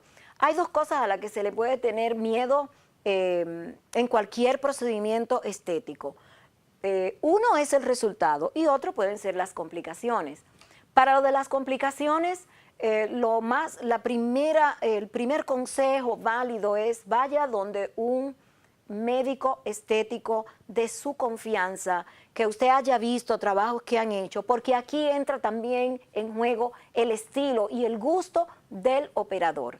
No todo el mundo tiene el mismo gusto, cada quien tiene un estilo. Entonces, busque primero cómo trabaja ese médico en el que usted va a depositar su confianza. Entonces, las complicaciones le pueden pasar a cualquiera. Puede haber una complicación en una operación de corazón abierto y puede haber una complicación tomándose un ibuprofeno. Siempre pueden haber complicaciones, pero un médico certificado y un médico con las habilidades y que sepa lo que está haciendo, seguramente sabrá cómo manejar complicaciones. Aparte de las complicaciones, el miedo al resultado. La buena noticia es que los rellenos de labios se hacen con ácido hialurónico y si a usted no le gusta el resultado, pues está la famosa hialuronidasa que va a disolver el trabajo, el resultado que a usted no le gustó. Siempre de mano de la orientación de su médico de confianza. Antes de irme hoy, ya que hablamos de los labios, quisiera hablar de un asuntito que resulta a veces un poco agrio, incómodo. Este asuntito son los precios. Yo oigo mucho hablar de precios y yo tengo, según mi criterio, una sugerencia para los que son clientes y también una sugerencia para los médicos. Al cliente, todos buscamos una mejor oferta, pero yo creo que hay un rango en el que usted se puede permitir con su médico, ya usted es paciente habitual de ese doctor y lo que sea, y le está proponiendo un trabajo, vamos a suponer en 10, y usted dice, ay doctor, ¿me puede dejar esto en 9,5? Mire, eso es válido. Eso está dentro de un rango, lo encuentro educado, moderado, prudente, adecuado, no tiene nada de malo, ¿ok? Su médico dirá si quiere hacerlo, si acepta o no acepta, tiene también su derecho. Pero cuando alguien te dice a ti como médico y tú estás ofertando un servicio en 10, lo que sean, 10, y y tu paciente, ese paciente, se atreve a decir, pero yo quiero que me lo hagan porque en tal sitio lo hacen a 3, eso yo lo encuentro desconsiderado. Si yo soy paciente y alguien me ofrece un servicio en 10 y mi budget, lo que yo puedo hacer, y me veo más llamada a irme a un sitio que me lo hagan en 3, yo digo, pues mire, buenas tardes y nos vemos. Pero nunca voy a poner una persona que me ofrece un servicio en 10 a yo contraofertar 3, porque lo encuentro ofensivo, de mal gusto. Eso es según yo. Por favor, siéntase libre de pensarlo como usted quiera. Por otro lado, los médicos o los profesionales, miren, no se justifique tanto. Su precio, es su valor. No se justifique tanto. Hay una frase que viene del latín que dice, excusa non richiesta, accusa manifiesta, que significa que unas excusas que no te han pedido delata culpabilidad. Eso es lo que significa esta frase. Usted no es colmado, usted no vende ácido hialurónico, ni hidrosapatita de calcio, usted no vende carboximetilcelulosa, usted no vende productos, usted vende un resultado, un trabajo que tiene un valor. No se justifique, porque creo que ahí está un poquito lo que es la dignidad profesional de cada uno de nosotros. Espero que estos 2 temitas que hemos abordado hoy puedan ser útiles, sea para los pacientes que también para la clase médica que opera en el sector estético, para que no perdamos la dignidad y tampoco que se caiga en falta de respeto. Hay pacientes para todos los médicos, y hay médicos para todos los pacientes. Ubique su rango y punto, que hay para todos. Bien, dicho esto, me voy a despedir deseándole que todo el mes de febrero pues sea un mes verdaderamente muy Valentine. Cuídese mucho, hágase sus labios, vaya donde su médico, refrésquese, hágase lo que se quiera hacer. Eso no la define, nadie se ha muerto por no hacerse un proceso estético, pero si usted lo desea tanto y quiere verse mejor, hágaselo, que quizás usted se lo merece. Buenos días.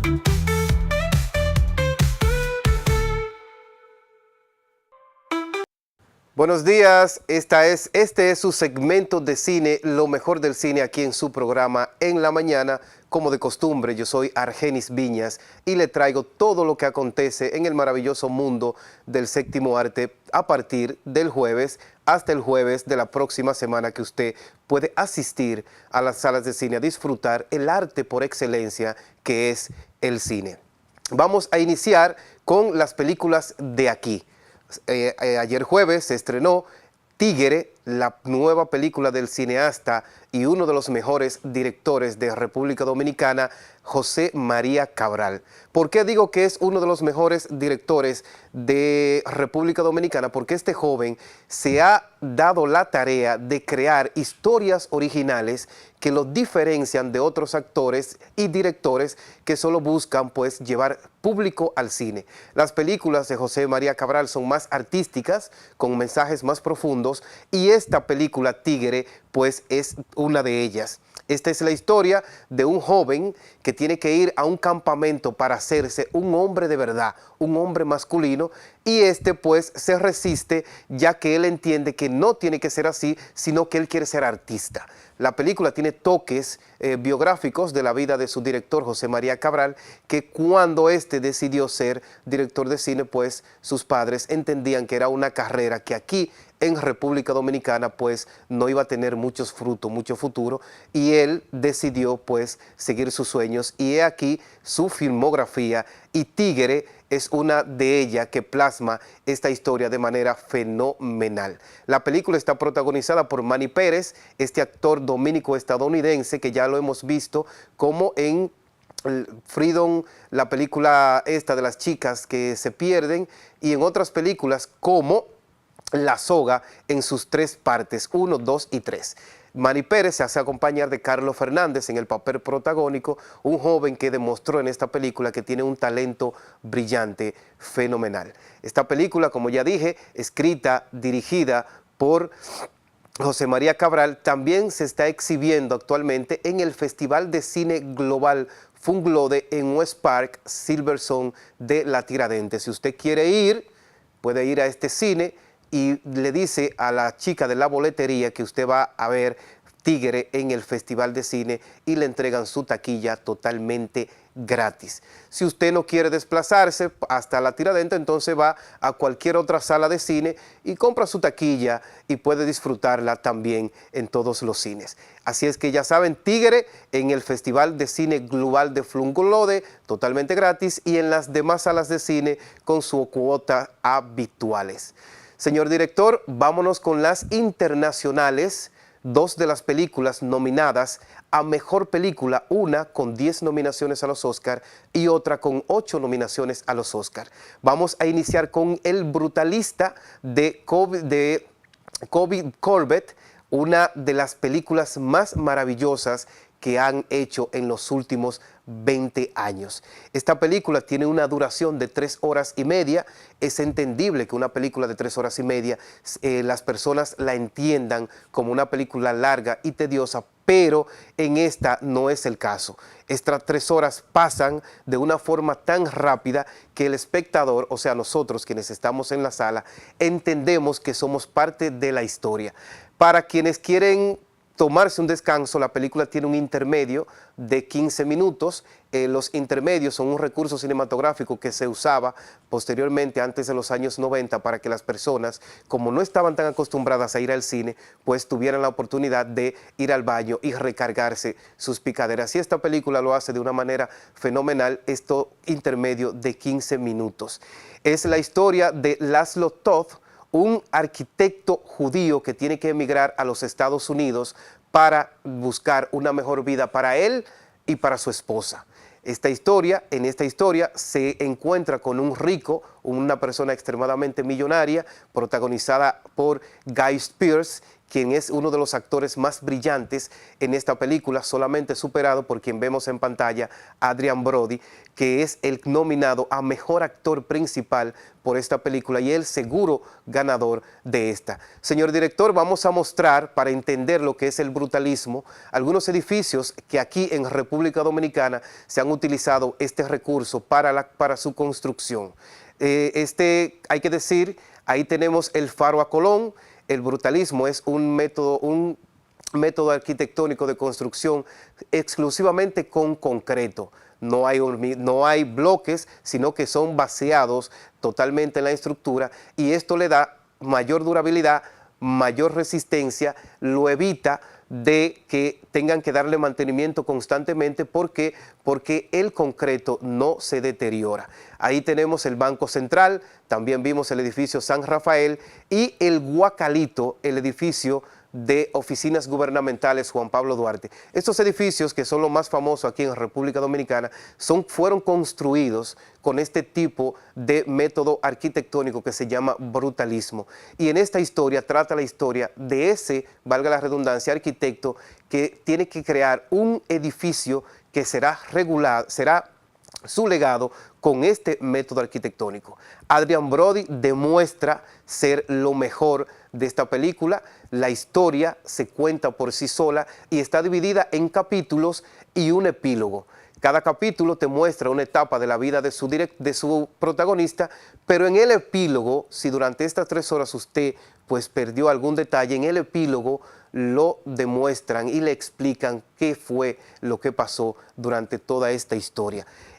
La película tiene 3 horas y media, tiene un intermedio, y esta historia aunque parece que es una película biográfica, no lo es. Es una película ficticia que fue escrita por Bradley Cooper y aunque tuvo muchos problemas para la creación de la película, pues se encontró que la financiación en un estudio que se llama A24, que ha venido revolucionando las historias cinematográficas.